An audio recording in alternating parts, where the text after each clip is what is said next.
What's going on, ladies and gentlemen? I would like to welcome you all to another edition of Wayne's Perspective, where we operate in discipline, decency, integrity, and respect. And I'm coming through with another video just for you. Before I get started with my thoughts on Ghostface Killah's new album, I just want to send a shout out to all of the new subscribers. Everyone who's been checking out the channel, commenting, sharing the content, liking the videos. I just want to say mad props to you, and I do appreciate it. I'm really impressed with the growth rate of the channel right now. And as long as we continue to keep it moving here on Team Discipline, I just want to say thank you. Secondly, my son's graduation yesterday, it went by pretty well. My family on his side, my family on my side came out, and family on his side came out as well. So it was real good. Everything went well, everything was well executed, respect all in the air, cheers, admiration, celebration, all of that. And at the end, I pulled him to the side and I told him, and I'm paraphrasing my own words. I told him, I said, there was a time when I never wanted to put you down, and look at where you are now. So just continue to keep being the person that you're always going to be, do good in life. And I'm always going to be there. I've been there since day one, and that's never going to change. So from father to son, I told him that. He shot me a smile and said, "Thank you, Dad. I appreciate that." So again, shout out to my son. He got a bright future ahead of him, and I'm pretty sure he's going to do good things. So, with all that being said, so why are we here today? Okay, so if you checked out my previous post talking about the Ghostface Killer album, basically anticipating it before it drops, so that's why we're here. We're going to take a brief look at that. I did get the album courtesy of Amazon. Something was going on with my iTunes, so you know, I didn't really want to be bothered with it. So I was like, you know what, let me just go ahead and get it through Amazon. So I listened to it yesterday, half on the way to work and then the other half at work. So I'm actually going to get my screen shared and we're going to take a look here. Just give me 1 second, y'all.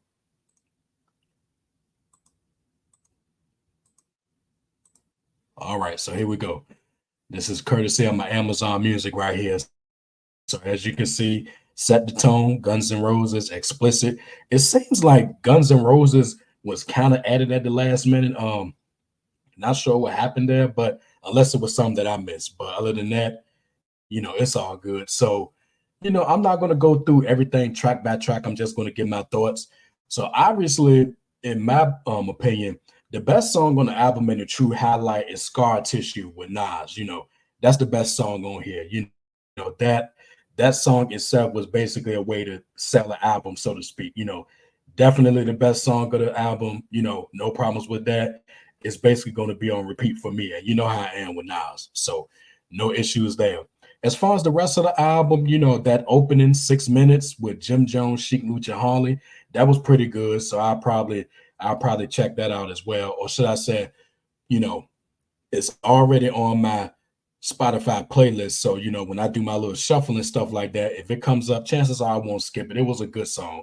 Um, the joint with Method Man, Pair of Hammers, it was decent, but could have been better. And it was a little short, clocking in at 2 minutes and 36 seconds. Like I said, pretty good, but considering what them two are capable of when they get on the same track together, it could have been a little bit better.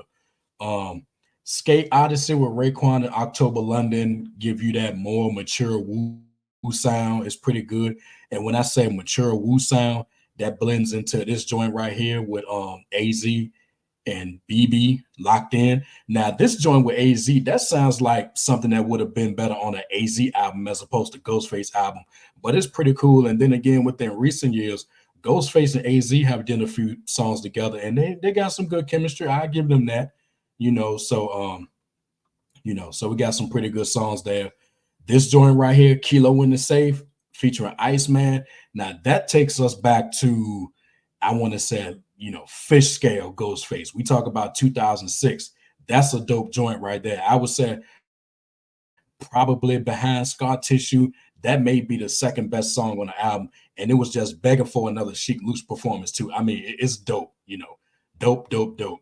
Now the joint with Kanye West, I mean, it was okay, but I really didn't see the need for Kanye Kanye West appearance on here. I mean, his verse wasn't whack.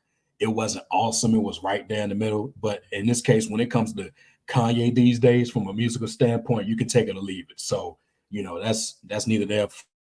But with that's all I had to say about that. And speaking of needless, that brings me to the Ja Rule joint, Bad Beat with Trevor Jackson. This was just another song for the females, and Ja Rule was brought out of the proverbial mouthballs for this. And this sounds like something that he would have did a few years back. So, nothing too impressive, but it's a song that the ladies would like. And speaking of that, you get a lot of that on this album. Plan B, the ladies would like that.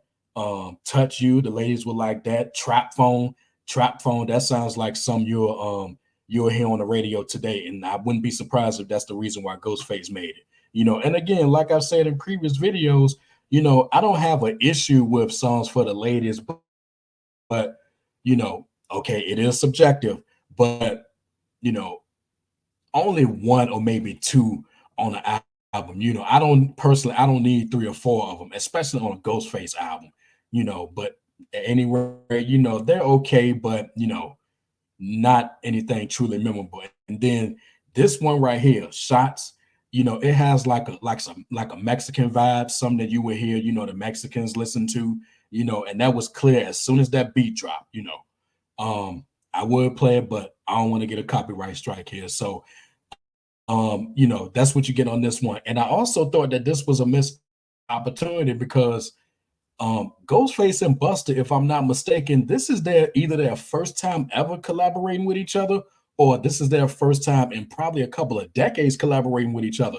And instead of getting this Mexican influenced song, we could have got at least, you know, GFK and Buster going back and forth on some, Wu-Tang flip mode stuff, or something akin to what a Wu-Tang flip mode collaboration would have been in the late 90s going into the early 2000s, something like that.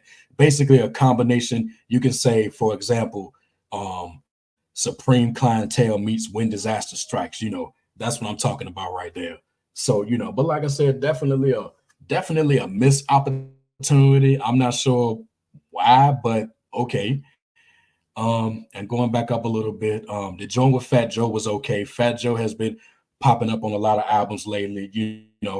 I believe he was on AZ's latest album, Truth Be Told. So, it was good, but Fat Joe, I think he's pretty much repeating himself these days with his guest appearances. No shade against him, but that's how I see it. And then last but not least, the song with Remy Ma, that was okay. I got no problems with that. Remy Ma, dare I say, is probably the hottest female in the game right now, which isn't saying much. It's not that much competition from the female side anyway. So when you got the likes of Sexy Damn Red and all of them ladies on top, then what does that say about everybody else? Or should I say, what does that say about the state of hip hop from a female's perspective? So overall, man, it was decent. Oh. Let me do this here too. So Ghostface on the outro, he said that number one, he thanked the longtime Wu supporters and fans of his over the years. You're welcome, Ghost. Now he also said something that's real interesting. He said, be on the lookout for the next album. He said the next album is going to be Supreme Clientele 2, Indiana Tone, and the Temple of Goons. Now that sounds great right there. So already I'm looking forward to it.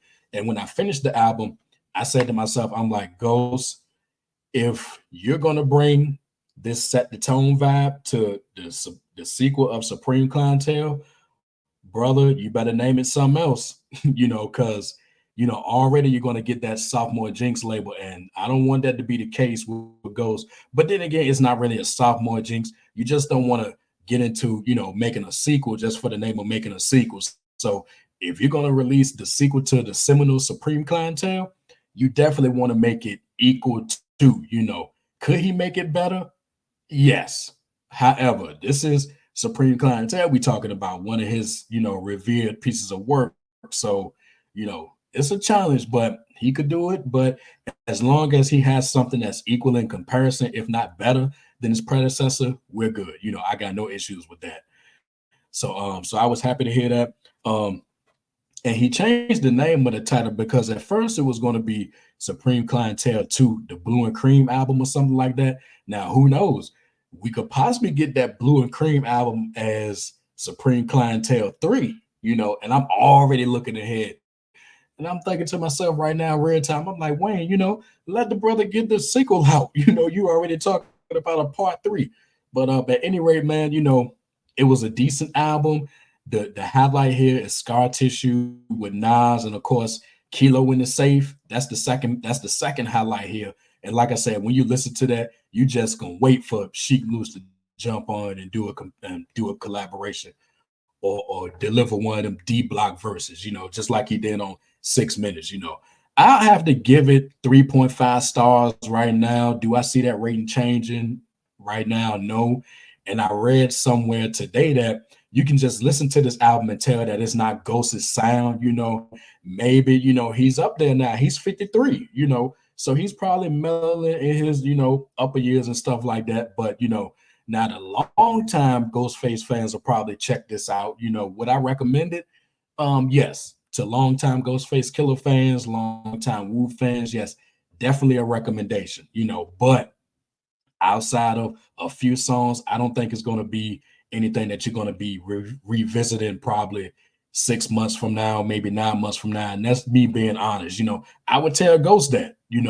So, like I said, Scar Tissue and Kilo in the Safe, those the joints right there, as well as 6 Minutes, Skate Odyssey, um, um, what's the other one? Um,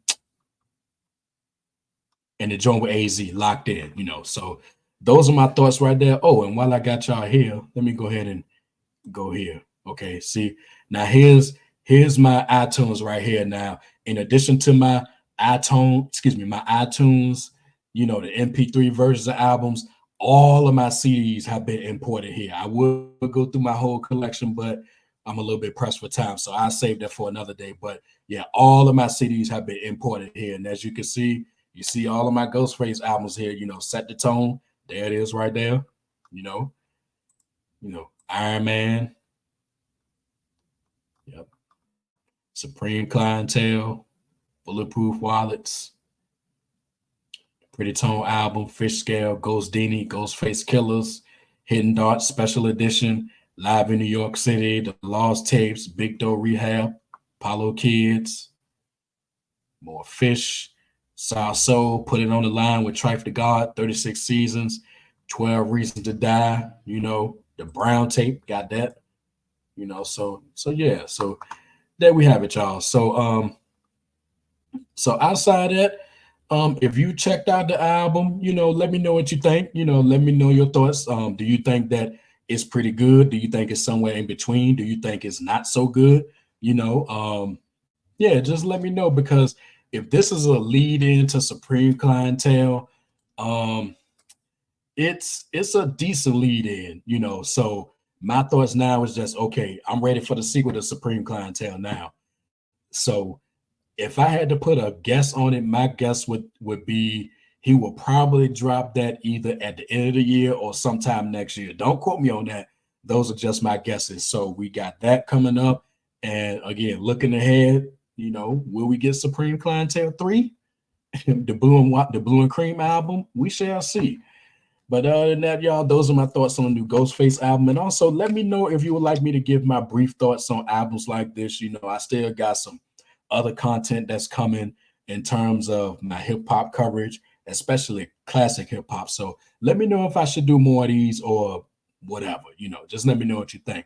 But outside of that, y'all, we come to the end of this video. And like I always said, if you like what you heard and you're ready to become part of Team Discipline, go ahead and hit that like button and drop some comments. Again, if you're feeling the content. And last but not least, hit that subscribe button along with the bell so you're notified when I drop new videos. And until next time, my people, take care of yourselves. And remember, the power of the mind is valuable. And shout out to Ghostface Killah for a decent